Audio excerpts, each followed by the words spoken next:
Right ఇక breaking news చూస్తున్నాం. CM Chandrababu ఇంటిపై దాడి కేసులో ముందస్తు బెయిల్ కోసం జోగి రమేష్ హైకోర్టును ఆశ్రయించారు. ఈ మేరకు జోగి రమేష్ కోసం హైదరాబాద్ లో ప్రత్యేక బృందాలు ఏర్పాటు చేశారు. అయితే హైకోర్టు బెయిల్ పిటిషన్ డిస్మిస్ చేయడానికి ముందే జోగి రమేష్ అజ్ఞాతంలోకి వెళ్లినట్టు తెలుస్తుంది.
సీఎం చంద్రబాబు ఇంటిపై దాడి కేసులో ముందస్తు బెయిల్ కోసం జోగి రమేష్ హైకోర్టును ఆశ్రయించారు.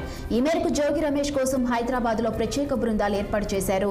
అయితే హైకోర్టు బెయిల్ పిటిషన్ డిస్మిస్ చేయడానికి ముందే జోగి రమేష్ అజ్ఞాతంలోకి వెళ్లినట్లు తెలుస్తుంది.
రైట్ ఇక బ్రేకింగ్ న్యూస్ చూస్తున్నాం. సీఎం చంద్రబాబు ఇంటిపై దాడి కేసులో ముందస్తు బెయిల్ కోసం జోగి రమేష్ హైకోర్టును ఆశ్రయించారు.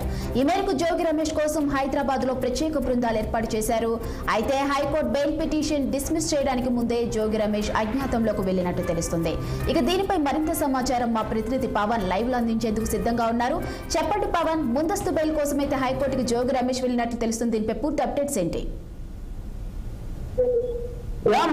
మొత్తానికి ఈ రోజు ఆంధ్రప్రదేశ్ లో అయితే మాత్రం పోలీసులు దూకుడుగానే వ్యవహరించాలని చెప్పాలి. దాదాపుగా చూడొచ్చు, ఏదైతే మంగళగిరి తెలుగుదేశం పార్టీ రాష్ట్ర కార్యాలయంపై జరిగినటువంటి దాడి నేపథ్యంలో కూడా నిన్న హైకోర్టు అయితే మాత్రం ముందస్తు బెయిల్ పిటిషన్ మొత్తాన్ని కూడా తిరస్కరించింది. మరి ఈ నేపథ్యంలోనే ఏపీ పోలీసులు అయితే మాత్రం ఈ విషయంలో మరింత దూకుడు పెంచాలని చెప్పి భావించారు. అందులో భాగంగానే ఇప్పటికే ఏదైతే బాపట్ల మాజీ ఎంపీ నందిగాం సురేష్ అయితే మాత్రం మియాపూర్ లో ఈ రోజు ఉదయం తెల్లవారుజామున 4 గంటల ప్రాంతంలో కూడా పోలీసులు అదుపులోకి తీసుకోవడం జరిగింది. తీసుకొని నేరుగా మంగళగిరి ఏదైతే ఆంధ్రప్రదేశ్ లో ఉన్నటువంటి గుంటూరు జిల్లా మంగళగిరి రూరల్ పోలీస్ స్టేషన్ కి అయితే మాత్రం తీసుకొచ్చారు. ప్రస్తుతం నందిగాం సురేష్ కి అయితే మాత్రం వైద్య పరీక్షలు కూడా చేసినటువంటి పరిస్థితి కనిపిస్తుంది. మరి కాసేపట్లోనే ఆ నందిగాం సురేష్ ను విజయవాడలో ఉన్నటువంటి న్యాయస్థానానికి తీసుకెళ్తారా లేదంటే గుంటూరులో ఉన్నటువంటి న్యాయస్థానానికి తీసుకొస్తారా అనేది మాత్రం ఒక సస్పెన్స్ అయితే మాత్రం కొనసాగుతా ఉంది. మరి చూడొచ్చు ఏదైతే ప్రధానంగా ఈ యొక్క ఘటనలో కూడా ఇంకా చాలా మంది వైకాపా సంబంధించిన కీలక నేతలు కూడా ఉన్నారు. వారంతా ప్రస్తుతం నిన్న హైకోర్టు ఇచ్చినటువంటి ఉత్తర్వుల మేరకు నిన్న సాయంత్రమే అజ్ఞాతంలోకి వెళ్ళిపోయారు. ఏదైతే దేవినేని అవినాష్ కావచ్చు, అదేవిధంగా జోగి రమేష్ కావచ్చు. జోగి రమేష్ ఇంటికి ఈ రోజు ఉదయం ఒక్కసారిగా కూడా విజయవాడ సంబంధించినటువంటి పోలీసులు విజయవాడలో ఉన్నటువంటి జోగి రమేష్ ఇంటికి వెళ్లారు. జోగి రమేష్ ప్రస్తుతం అయితే మాత్రం అజ్ఞాతంలోనే ఉన్నారు. ఆయన ఇంటికి నోటీసులు కూడా అందించి వచ్చినటువంటి పరిస్థితి కూడా కనిపించింది. అంతేకాకుండా దేవినేని అవినాష్ ప్రస్తుతం అయితే మాత్రం అజ్ఞాతంలోనే కొనసాగుతా ఉన్నారు.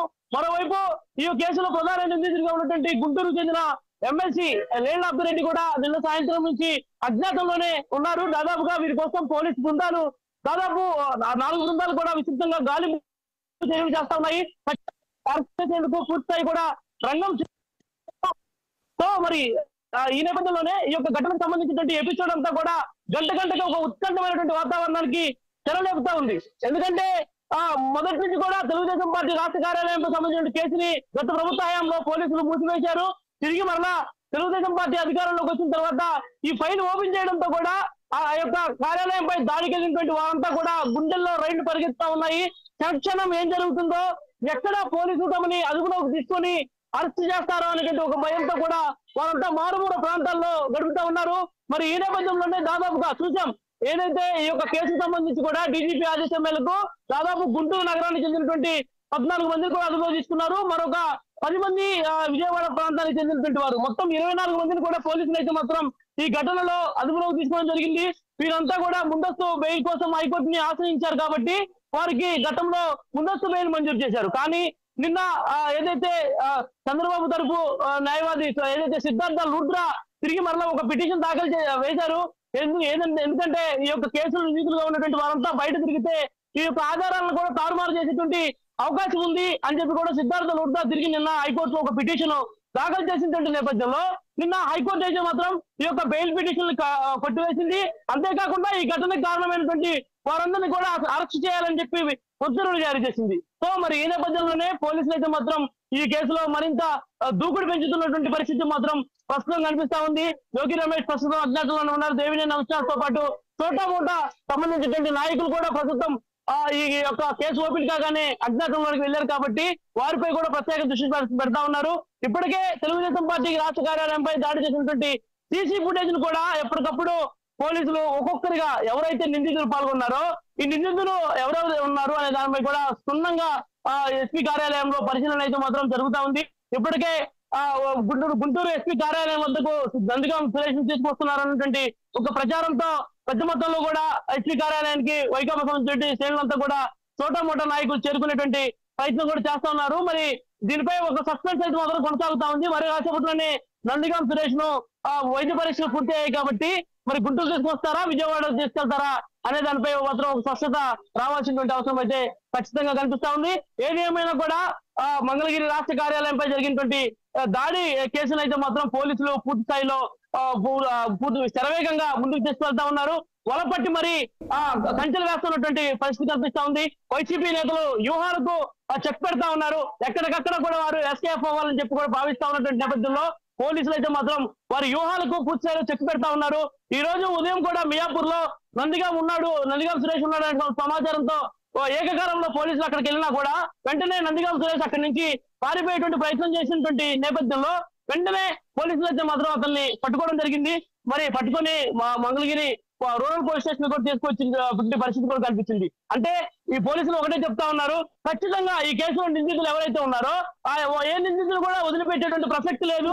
ఖచ్చితంగా ఈ ఘటనకు బాధ్యులైనటువంటి ఎవరైనా కూడా వారిపై కూడా ఖచ్చితంగా కేసులు నమోదు చేసి వారిని జైలుకు కూడా పంపిస్తామని చెప్పి కూడా పోలీసు అధికారులు అయితే మాత్రం ఇప్పటికే పూర్తిస్థాయి హెచ్చరికలు అయితే జారీ చేసినటువంటి పరిస్థితి కనిపిస్తా ఉంది.